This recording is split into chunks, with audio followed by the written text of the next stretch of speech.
extiende tu mano, Señor. Un espacio de Casa de Dios El Shaddai. Casa de Dios El Shaddai. Es el momento de apegarnos a la palabra de nuestro Señor Jesucristo. Hoy te confieso, Señor.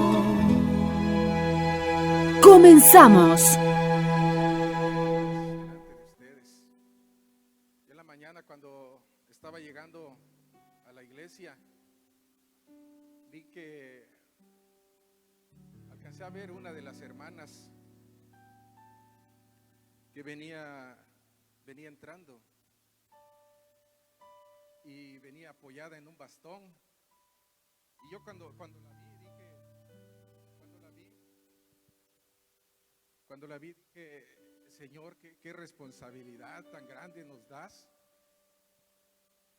porque el estar parado frente a ustedes no es nada fácil. Créanme que cuando a mí me dicen que me toca predicar la palabra del Señor, algún día va a experimentar usted su hermano. No se puede ni dormir, siente uno el peso de traer un mensaje que edifique la vida. No podemos pararnos aquí delante del altar, un altar que fue edificado, que fue consagrado para el Señor, y venir a decir barbaridades, ¿verdad? Estamos en este lugar porque es un lugar en donde Dios quiere bendecirte. Haces bien en poder venir, porque sabes que no hay mejor lugar, no hay lugar más seguro que estar en la casa del Señor. ¿Cuántos lo creen? Amén. Este es el lugar más seguro, no tenemos a dónde ir. Aunque ahorita con las pestes, las enfermedades, pues sabemos que hay hermanos que nos están viendo a través del Facebook. Reciban un saludo de parte de la familia pastoral, de parte de los pastores. Dios les bendiga. Denle palmas al Señor, mis hermanos, para saludar a aquellos que nos están viendo a través del Facebook. Es un medio también que a raíz de la pandemia ha sido de mucha utilidad para poder llevar el mensaje a aquellos hogares, a aquellas casas. Y más cuando esa familia está atravesando por una situación de salud. Créame que utilizar los medios, las redes sociales, es algo que Dios ha usado en estos tiempos para llevar su palabra.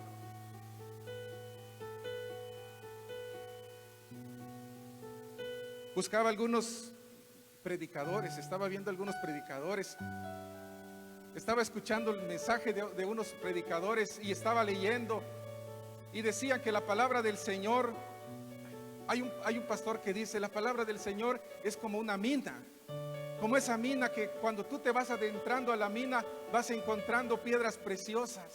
Sigues cavando, vas entrando a la mina y vas encontrando metales preciosos, piedras preciosas, vas encontrando oro. Dice, así es la palabra del Señor. Cuando tú comienzas a conocerle al Señor, vas descubriendo las maravillas del Señor. Vas encontrando, cada vez que buscas la presencia del Señor, te vas encontrando con palabras que confortan tu vida, que confortan tu alma. Y conforme tú te vas adentrando al conocimiento de la palabra de Dios, vas encontrando esas maravillas. Por eso hay una parábola que se llama el tesoro escondido. Seguramente lo recuerda. El tesoro escondido, la parábola dice de la siguiente manera. Además, dice la parábola, el reino de los cielos es semejante a un tesoro escondido en un campo, el cual un hombre halla y lo esconde de nuevo. Vean, este tesoro fue encontrado, pero ¿qué hizo el que lo encontró? Dice que lo escondió de nuevo. Pero vean qué hizo. Y gozoso por ello, va y vende todo lo que tiene y compra aquel campo. Entonces vean, esta parábola, Jesús nos está diciendo que el reino de los cielos es como un tesoro. Dice que en aquellos tiempos, en los tiempos de Jesús, en la región de Palestina, había muchas guerras, muchas invasiones. Y por eso las personas que tenían su dinero, tenían su tesoro, lo que hacían es esconder el tesoro enterrado. Enterraban el tesoro. Y cuando estaba leyendo esto, venía a mi mente que me contó mi mamá que mi bisabuelo, en unos pomos de cristal que venían las galletas, allí guardaban sus monedas. Y como no había bancos, no había cajas fuertes, no había lugar más seguro, lo que hacía era esconderlo enterrado en su patio. Ahora yo no sé si le ponía alguna seña, seguramente para que supiera dónde estaba. Pero no sé si usted de repente está cavando en el patio de su casa y se encuentra con algo que no era suyo y dice: ¿qué hacía esto aquí escondido? Pues eso mismo pasaba en los tiempos de Palestina. Ahora, esta persona que encontró, que escondió su tesoro, seguramente murió y no le dejó dicho a nadie que había dejado un tesoro escondido. ¿Qué harían sus familiares? Sus familiares vendieron ese terreno, ese campo. Y la persona que compró este campo seguramente era una persona que tenía mucho dinero y metió a su campo a unos trabajadores, porque iría a construir, iría a edificar sobre ese campo. Y uno de esos trabajadores encuentra ese tesoro. ¿Y qué dice? Que cuando encuentra ese tesoro, ¿qué hace? Dice que va y lo vuelve a esconder. Y se va gozoso y vende todo lo que tiene para comprar ese terreno, porque sabía que allí había un tesoro. Y seguramente con ese tesoro que había, él ya no iba a trabajar por muchos años. Bueno, la palabra del Señor lo asemeja de esta manera. Nos está diciendo que la palabra del Señor es como ese hombre del que les estoy hablando. Lo primero que experimentó este varón al encontrar el tesoro fue un gozo, dice la palabra. Fue un gozo. Ahora, así como pasa con ese hombre cuando encuentra ese tesoro, así nos pasa a nosotros cuando conocemos el Evangelio del Señor Jesucristo. Viene un gozo en nuestro corazón y ese gozo es resultado de experimentar, escucha bien, de experimentar la paz y la justicia de nuestro Señor Jesucristo.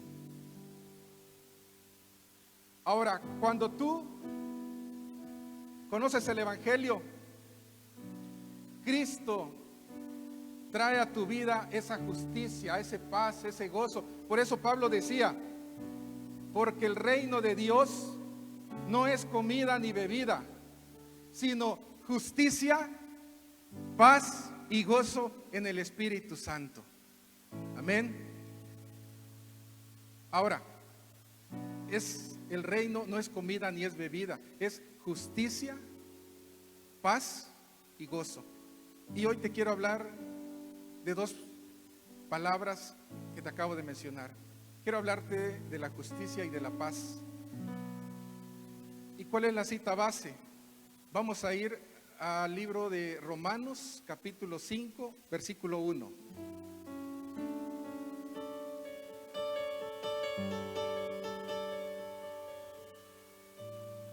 Vean, es importante que me vayan siguiendo en la lectura. Romanos 5:1 dice Pablo, está escribiendo Pablo, dice justificados, y dice, ahí hay una coma si se dan cuenta, pues, otra coma, por la fe tenemos paz para con Dios por medio de nuestro Señor Jesucristo. Amén. Ahora, fíjate algo, ese pues que Pablo escribe, no lo escribió porque simplemente se le haya ocurrido escribirlo. Ese pues para Pablo significa en resumen. Pablo nos está diciendo, resumiendo todo lo que hasta aquí les he dicho, eso significa justificados por la fe. Por eso, quiere decir que nosotros podemos ser justificados solo por la fe. Solo por la fe podemos ser justificados. Por eso la cita es: justificados pues por la fe, tenemos paz para con Dios por medio de nuestro Señor Jesucristo. Ahora, vamos a ir entendiendo lo que significa esa palabra justificados. Y para eso vamos a leer al profeta Jeremías en el capítulo 23, versículo 6. Jeremías, capítulo 23, verso 6. Vean qué escribió el profeta Jeremías. Jeremías escribió en sus tiempos y estaba anunciando la venida del Señor Jesucristo. ¿Y qué dijo el profeta Jeremías?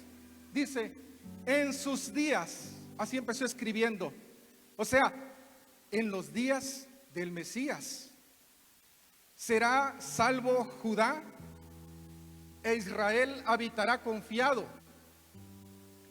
Y este será su nombre. ¿El nombre de quién?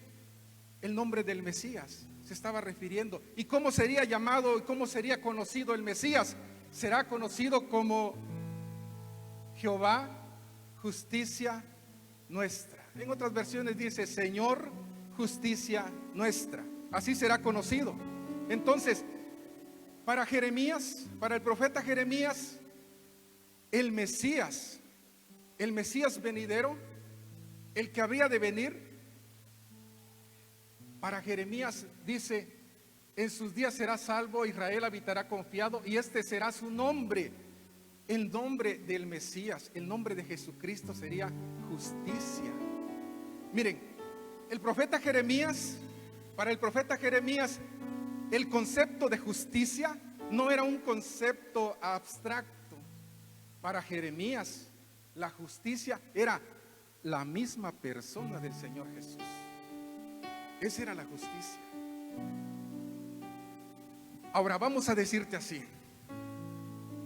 si nosotros estamos aquí, pecadores, luchando con nuestros pensamientos, con las dificultades de nuestra vida, sufriendo calamidades, luchando con nuestro carácter, con las tendencias que hay en nuestro corazón, con nuestra familia, con las personas que nosotros amamos, y Jesús está aquí, y Jesús es la justicia. Y si nosotros estamos aquí, ¿qué necesitamos para ser justos? La respuesta es sencilla: necesitamos acercarnos al Señor Jesús. Cuando nosotros nos acercamos al Señor Jesucristo, nos volvemos justificados. Quiero que vayas entendiendo esta parte, mi hermano. ¿Por qué nos volvemos justificados? Porque estamos en la justicia. Estamos conectados a la justicia y ahora nosotros estamos siendo justificados. Pero ¿qué hace el Señor Jesús cuando nosotros nos volvemos a Él? Lo primero que Él nos hace es: nos perdona de nuestros pecados, nos limpia de nuestros pecados. Pero no solo eso, nos pone paz. Por eso la cita base, te decía en Romanos 5:1, es: justificados pues por medio de la fe tenemos paz. Si tú estás aquí, tú no vas a tener paz porque siempre vives atormentado con el peso de la culpa de tus pecados. ¿Qué tienes que hacer? Volverte al Señor. Y mira, hay algo interesante. Nosotros, cuando fuimos diseñados, cuando fuimos creados con vocación de obediencia. Así fuimos creados nosotros.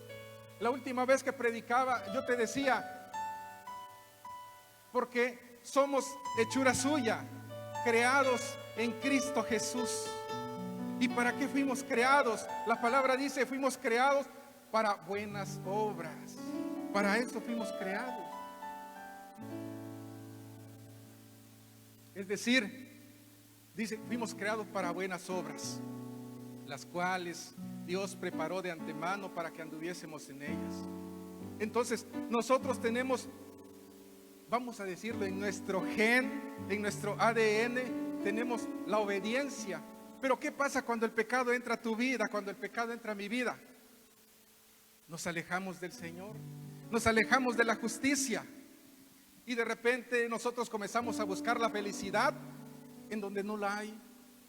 Comenzamos a frecuentar lugares que no deberíamos ir. Comenzamos a buscar placer en otros lados. Y por más que nosotros a veces querramos alegrarnos, queremos ser felices, no vamos a encontrar esa paz. ¿Por qué? Porque dentro de nosotros la vocación de obediencia clama. No sé si a ti te pasa que ya conociendo del Señor Jesús, de repente como que te quieres tantito desviar para un lado y te hace sentir mal. Tú dices, es que ya no pertenezco, ya no puedo hacer esto, porque el Espíritu Santo mora en mí, ya no me siento bien. Y de repente sucede que nos va mal y que decimos, seguramente me fue mal porque Dios me está castigando, podemos decir. Es un castigo de Dios. Pero no nos sentimos bien, mi hermano. ¿Por qué? Porque no tenemos paz. Pero ahora viene el apóstol Pablo y te dice, si tú te regresas a Jesucristo, si tú te devuelves a Jesús, si tú te conectas a Jesús, entonces lo primero que hace Él cuando llega a tu vida es perdonarte tus pecados. ¿Y qué te dice cuando te perdona tus pecados? Te dice, Señor Jesús, yo no te condeno, vete y no peques más. Ya no tienes por qué vivir atormentado. Ahora ya no tienes que vivir atormentado. ¿Por qué ya no puedes vivir atormentado? Porque el Señor Jesús ya te perdonó. Ahora, el Señor Jesús no te perdonó simplemente porque te dijo, ya te perdono. No fue así. ¿Cómo te perdonó el Señor Jesús? Él entregó su vida. Él murió en la cruz. Porque recuerda que la paga del pecado es la muerte. Mas el regalo de Dios, más la dádiva de Dios es vida eterna. Entonces nosotros estábamos alejados de Dios, lejos de Él, no merecíamos vivir, pero Dios en su misericordia dejó el cielo, bajó a este mundo y murió por nosotros.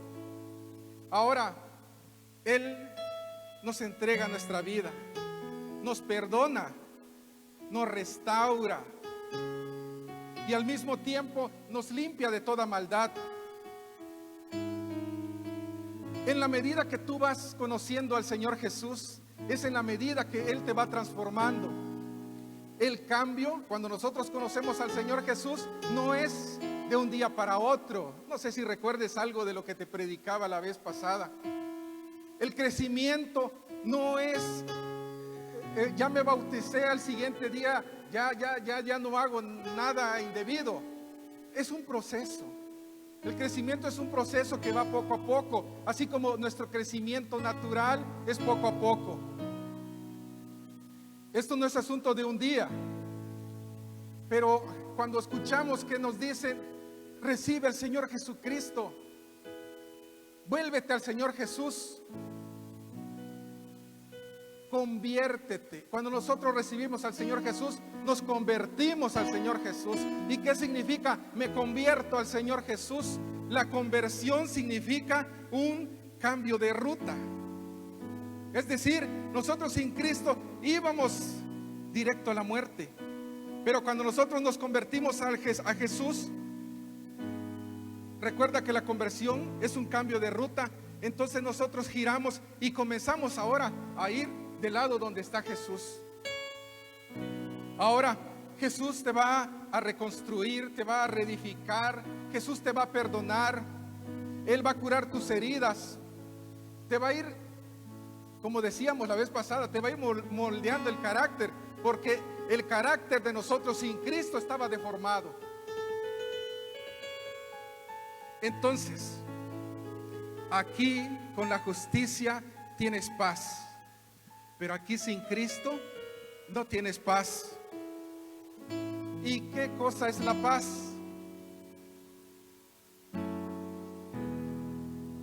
La paz, lo contrario de la paz, no vayan a decir que es la guerra, porque nosotros creemos que es la guerra, pero lo contrario de la paz es el miedo, es el temor. Y ahorita les voy a ir platicando por qué. Decía un predicador, vamos a pensar de esta manera: seguramente cuando el hombre se separa de Cristo, el enemigo lo sabe y dice: yo sé qué voy a hacer con este hombre que se acaba de separar de Cristo, con este que se acaba de alejar de Cristo.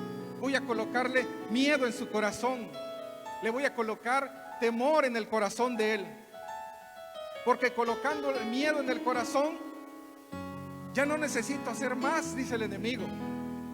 El miedo solo lo va a destruir. Y es que el enemigo nos quiere destruir, el enemigo nos quiere derribar. Eso es lo que él quiere, nos quiere ver arruinados. Entonces el diablo dice: voy a colocarle miedo en el corazón de este hombre. Y recuerden, cuando Adán y Eva pecaron, el Señor se acerca y los llama y les pregunta dónde están, y les dice: ¿por qué están escondidos allí? ¿Y qué responde Adán? Señor, tuve miedo. ¿Miedo? Hasta antes que entrara el pecado, el miedo no existía. ¿Por qué no existía el miedo? Porque Adán y Eva estaban llenos de paz.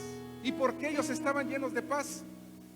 Porque estaban con Dios, y Dios es la fuente de la paz. Amén. Pero ahora se habían separado de Dios cuando ellos pecaron. ¿Y qué fue lo que le entró a su corazón? Miedo, temor. Por eso te digo que lo contrario de la paz es el temor.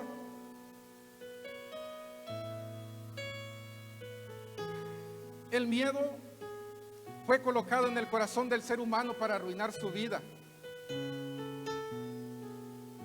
Tú sabes que los hombres, ¿cómo se les llama? Los hombres machistas, los hombres, bueno, sí, machistas, son los más miedosos. Esto es un asunto de psicología para quienes han leído un poco de esto. Los hombres más soberbios son los más miedosos. Los hombres más orgullosos precisamente son los hombres más miedosos. Todo ese grito, toda esa prepotencia que el hombre manifiesta es una, vamos a decirle, es una manifestación psicológica de sus temores para esconder sus miedos. Porque el que verdaderamente tiene paz en su corazón, él no tiene miedo. El que tiene paz no tiene miedo. No tiene miedo de equivocarse. No tiene miedo de reconocer que se ha equivocado. No tiene miedo de pedir perdón. No tiene miedo de humillarse cuando hay que humillarse. Cuando tú tienes paz en tu corazón, tú no tienes miedo de aceptar la opinión de los otros. Pero hay hombres, y al decir hombres me refiero a los dos géneros, masculino y femenino. Hay hombres que son tercos, que son dueños, se creen dueños de sus propias opiniones, que no aceptan la opinión de los otros. Y es que en el fondo esconden el miedo. Y la mejor manera de defenderse de ese miedo es esa aparente prepotencia que ellos manifiestan. El hombre con miedo no puede ser feliz, mi hermano. El miedo te paraliza. El miedo te amputa. El miedo te inhibe a hacer cosas para que tú te puedas realizar. Mucha gente no puede realizar sus sueños, no puede realizar sus proyectos. ¿Por qué? Porque tienen miedo. Y seguramente ahorita los que son jóvenes, los que están en una escuela, se han de acordar algo. ¿No les ha pasado que cuando van a presentar un examen, días antes están estudia y estudia? Pero al momento del examen, al momento que le pasan la hoja para que respondan la prueba, empiezan a sentir un temor que se olvidan de todo lo que habían estudiado días antes. Y el temor se apodera de nosotros, que leemos la pregunta y no recordamos aquello que habíamos estudiado.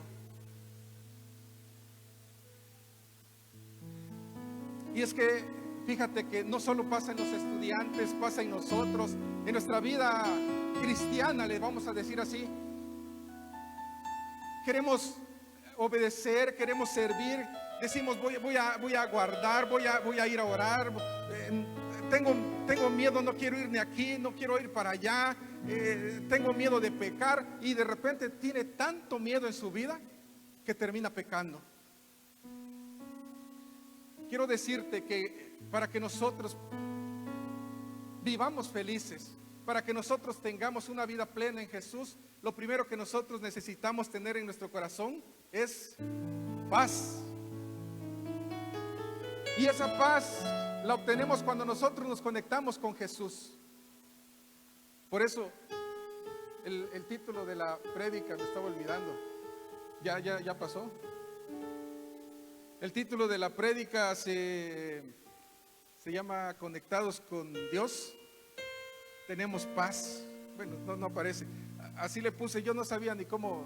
Me es un poquito difícil a veces encontrar el título del tema, pero así le puse: conectados con Dios tenemos paz. Y si decimos lo contrario, si nos desconectamos con Dios, vamos a tener temor en nuestro corazón. Ahora te voy a enseñar cómo el temor es el causante de muchos problemas que hay en nuestra vida. Voy a llevarte a los tiempos del Señor Jesús y vamos a leer un pasaje que es muy conocido por nosotros, que está escrito en Mateo. Parece que sí, Mateo.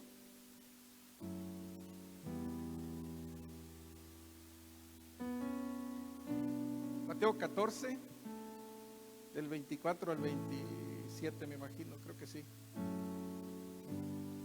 Es un pasaje muy conocido por nosotros y habla acerca de sus discípulos de Jesús cuando están en la barca y la barca le está entrando agua, se está hundiendo, tiene temor. Vean, enseguida Jesús hizo a sus discípulos entrar en la barca e ir delante de él a la otra ribera, entre tanto que él despedía a la multitud. Si leemos un poquito atrás, vamos a encontrarnos que se dio la pesca milagrosa, cuando oran por los alimentos y se multiplica. Entonces Jesús estaba despidiendo a la multitud, y en el 23 dice: despedida la multitud, subió al monte a orar aparte, y cuando llegó la noche estaba allí solo, y ya la barca estaba en medio del mar, azotada por las olas, porque el viento era contrario.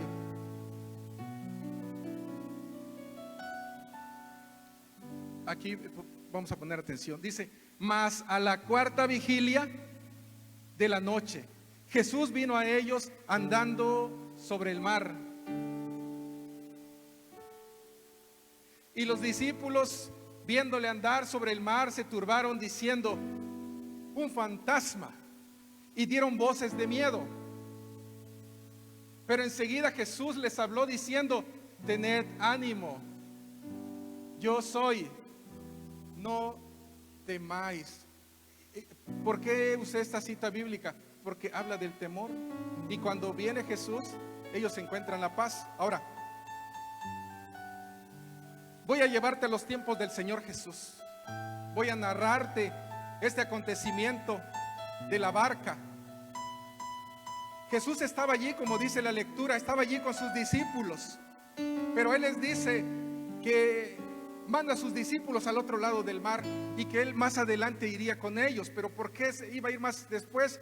Porque Él tenía que atender a la multitud, y una vez que atendió a la multitud, subió al monte a orar. Así que Jesús se quedó en la orilla, no fue con ellos. Y ya acabamos de leer que más adelante los discípulos empiezan a tener miedo en el mar. ¿Por qué? Porque comienza una tormenta, ya se imaginan ustedes en medio de la mar, una tormenta terrible, una tempestad, vientos contrarios, relámpagos, truenos, el agua estaba entrando en la barca. Entonces ellos empezaron a tener temor.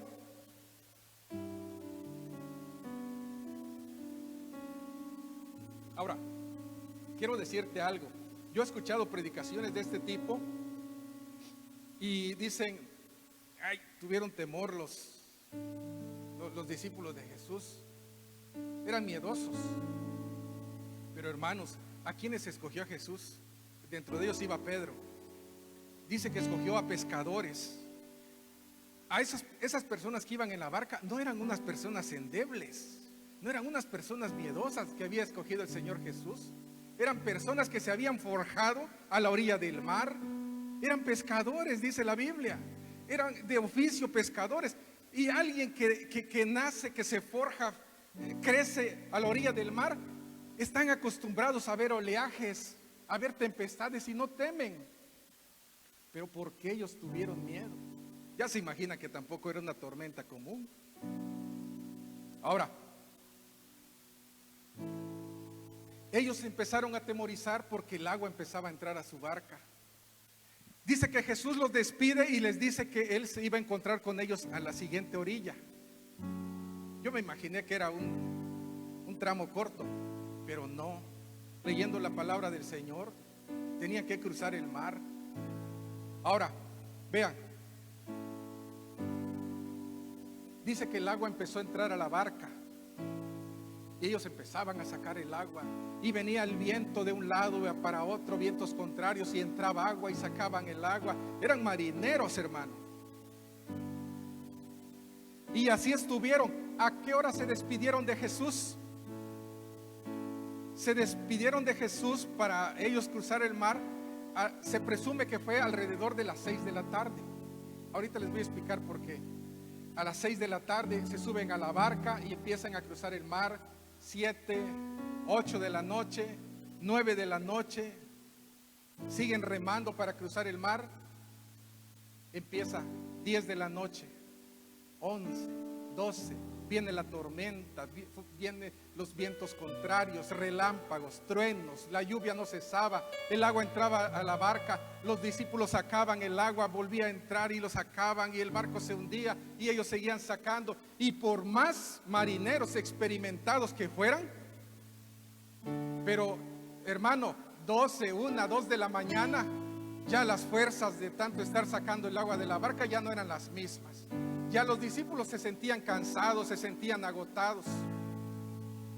Esa parte yo estaba entendiendo en cuanto leía la palabra. Ahora, ¿por qué el texto bíblico dice que Jesús apareció en la... ¿qué vigilia? Para que no se duerma, hermano. En la cuarta vigilia. Porque los judíos dividían la noche en 4 vigilias.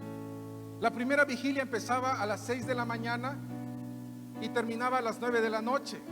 La segunda vigilia empezaba a las 9 de la noche y terminaba a medianoche, a las 12. La tercera vigilia empezaba a medianoche y terminaba a las 3 de la mañana. Y la cuarta vigilia, que es donde dice la palabra del Señor que Jesús les aparece, la cuarta vigilia empieza de 3 de la mañana a 6 de la mañana. Entonces, ¿a qué hora apareció Jesús? Si dice la palabra que apareció en la cuarta vigilia, Él apareció entre las 3 de la mañana y las 6 de la mañana.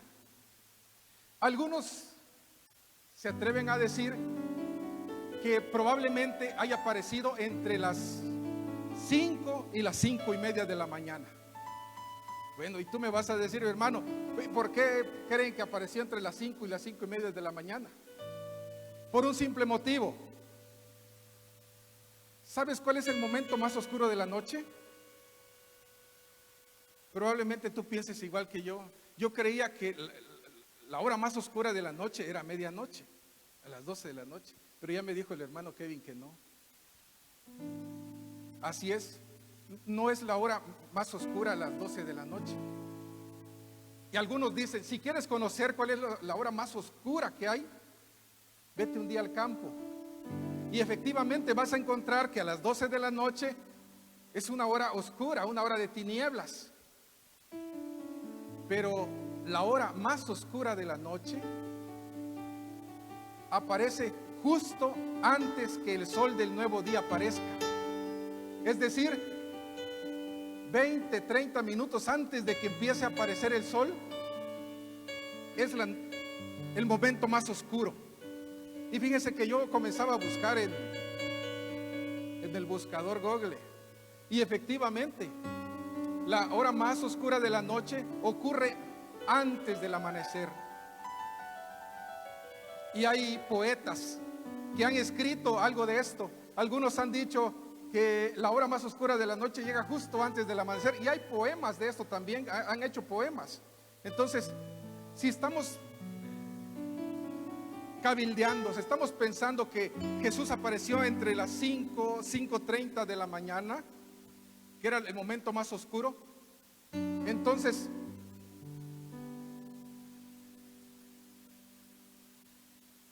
¿por qué Jesús le apareció a sus discípulos a esa hora? ¿Por qué le apareció en la cuarta vigilia? Porque desde el punto de vista humano,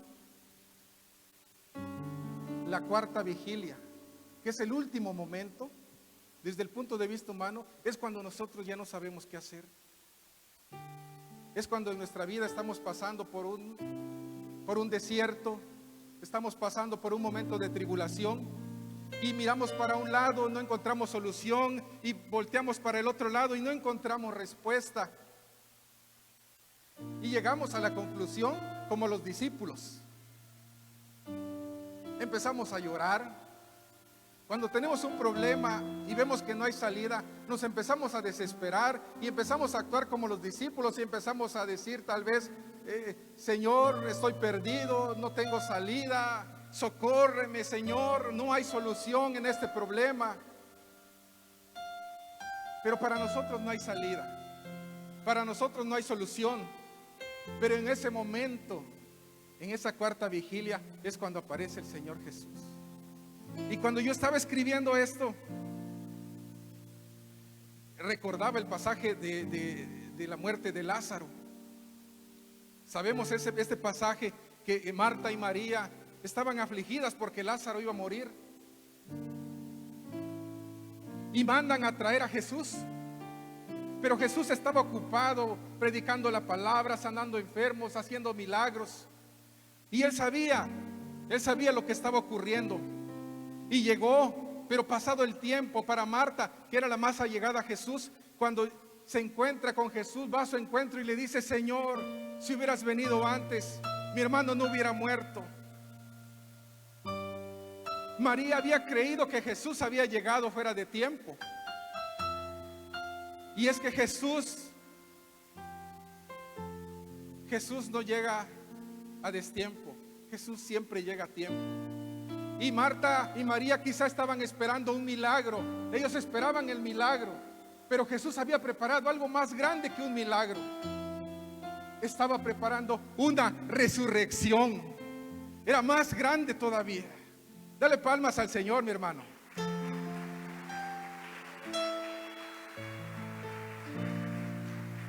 Y a veces muchos de nosotros nos preguntamos, ¿por qué será que el Señor Jesús llega en la cuarta vigilia?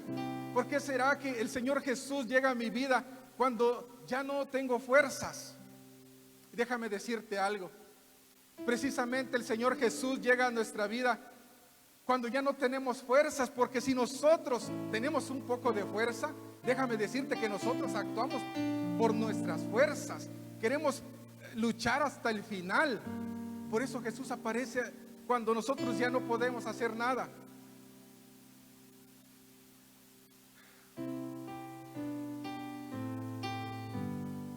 A veces pensamos, ¿para qué Dios?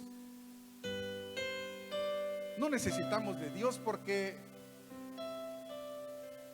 sabemos que nosotros podemos hacer algo. Nosotros podemos, no sé, hablando de una enfermedad, podemos visitar al mejor médico, al más famoso.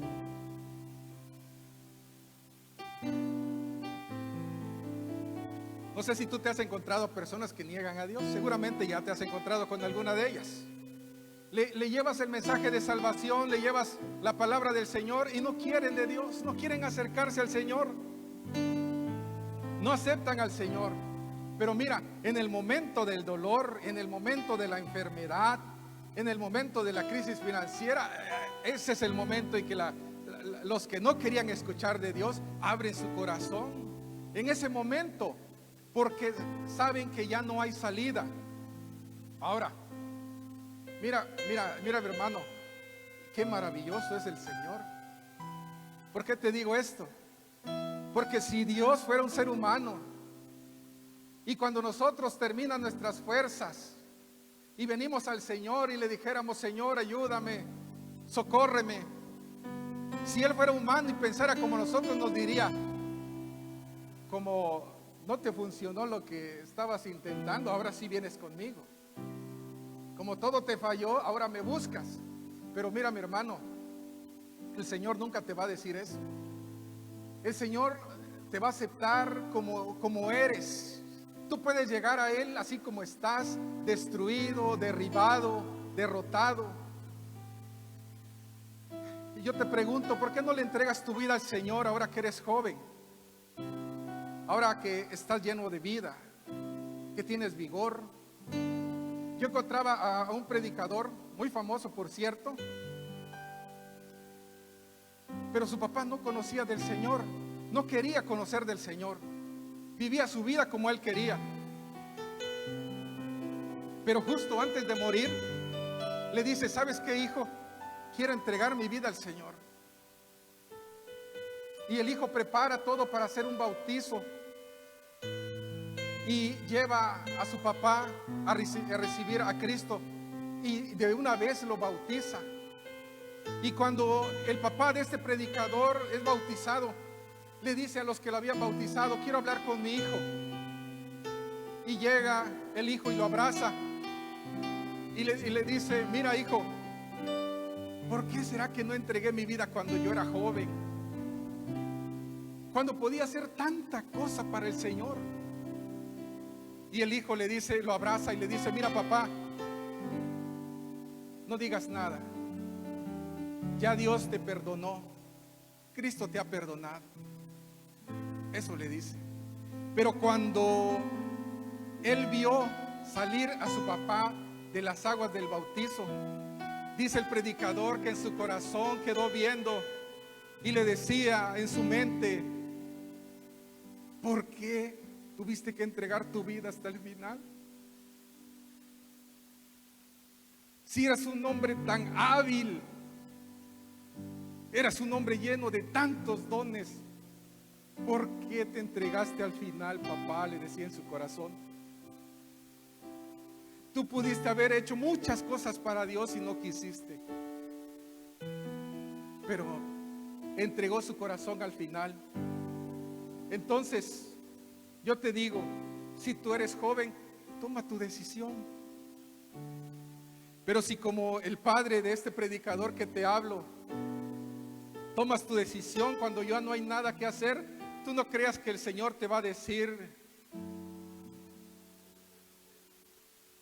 vete de aquí, ¿por qué me buscas solo cuando necesitas? No, Él no te va a decir eso. No te va a decir, ¿por qué no me entregaste tu vida cuando tenías 20 años?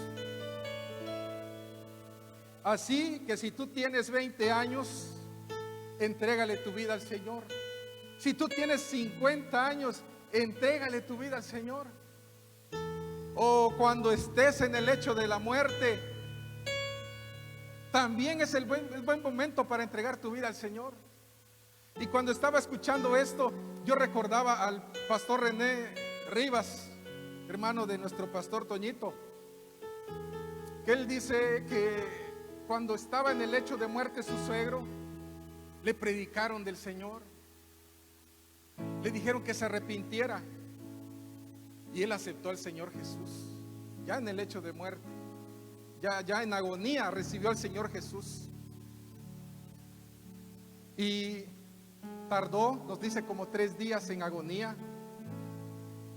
Y en esos 3 días, en su agonía, él comenzaba a hablar y comenzaba a decir que veía el mar de cristal, veía las calles de oro, y se asombraron que él dijera eso, porque él no escuchaba la palabra del Señor, mucho menos que leyera la palabra.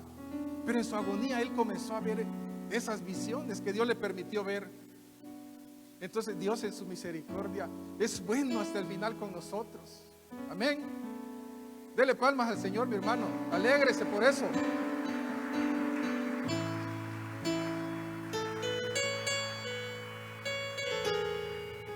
De repente nos ponemos unas pláticas con mi esposa y comenzamos a debatir algunos puntos chuscos de repente.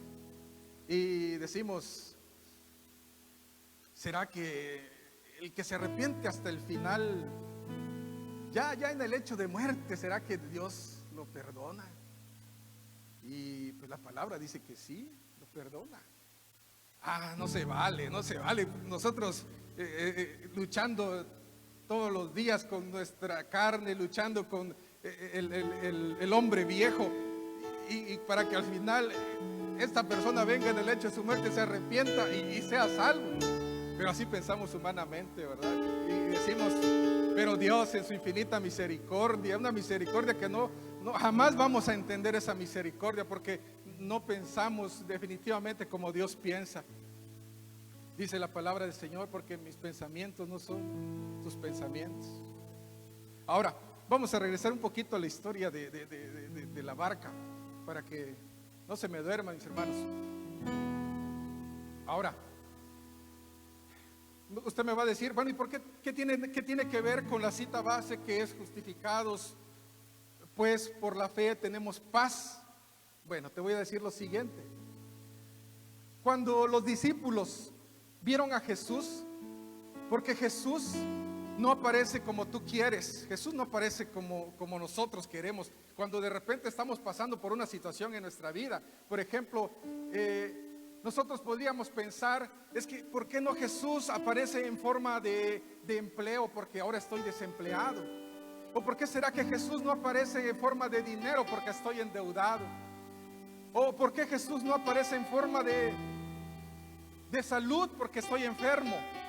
Y déjame decirte algo, mi hermano, y es que Jesús no va a aparecer como nosotros queremos. Él aparece como en su infinita sabiduría sabe que debe aparecer. Y esa noche para sus discípulos, Jesús apareció, pero les apareció en forma de un fantasma, dice que les apareció andando sobre las aguas. ¿Cómo esperaban ellos que les apareciera el Señor Jesús? ¿Cómo será que cuando estaban en alta mar, cómo esperaban ellos que hubiera aparecido Jesús? Yo no sé cómo esperaban ellos, ¿verdad? Pero seguramente trayendo este pasaje a nuestros días, ¿cómo, si tú estuvieras en esa situación, cómo te gustaría que hubiera aparecido Jesús cuando tú estabas en ese problema? Pudiéramos decir, tal vez Jesús pudo haber mandado una lancha, un barco, o Jesús hubiera mandado, tal vez trayendo esta imagen a nuestros días, no sé, un helicóptero de protección civil que nos hubiera rescatado. Pero mira, yo no sé, no me imagino cómo ellos hubieran esperado que hubiera llegado el Señor Jesús. Pero una cosa sí estoy seguro: ellos jamás se imaginaron que el Señor Jesús iba a aparecer andando por las aguas. Eso no se lo imaginaron ellos.